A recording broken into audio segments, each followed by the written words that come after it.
part of this is a function of the media just doing such a horrible job of this. I mean, of course, can you just for a moment, imagine the idea if the Democrats had gotten up there and said, okay, the reason that we shut down the government is no longer the reason we shut down the government. We just need something. We don't know what it is, but we need something. This is a cry for help.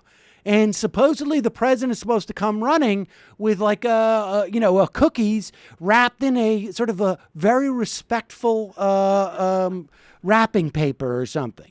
I mean, this is just bizarre. It's bizarre. And the idea that this isn't, that there isn't like some type of crisis countdown graphics on every cable network at this point.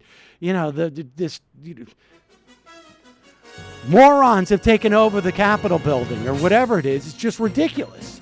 Yeah, I know, and it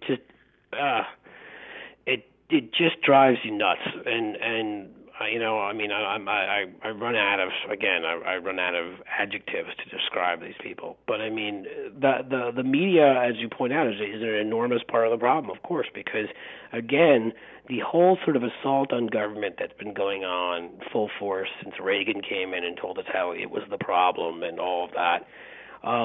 It's the media's job to explain to people, as we know, facts and actually what the government does for them, to let them know about programs that exist so they understand them. And I don't let Obama off for his role in the fact that, the marketing of Obamacare, which should have been marketed by its individual components and repeated again and again and again, has been terrible. But it doesn't change the fact that the media, they don't exist anymore. They're worthless for the most part. I don't want to say every single media broadcast, but most of our major media, which used to be accepted by TV stations as a loss because they were being granted these broadcasting licenses for free by the government, and it wasn't something that was just, what are your ratings and what are the profits? It was a service they provided for us. Of course, that's all now changed. Everything that the movie Network predicted would happen has happened and much worse. And I mean, so people, they don't know what's up and down. A lot of people have no clue about this as well as many other things. And then so it's easy for these guys to demagogue in the abstract and talk about big government and this and that, particularly when the concept of big government has quite purposefully, first by Southern Democrats and other now conservatives who become Republicans, has been tied to, you're giving all of our stuff to black people, which they've done ever since the 50s and 60s. And so it was much easier to, of course, say government has to be bad because government's taking it away from the deserving white people like us.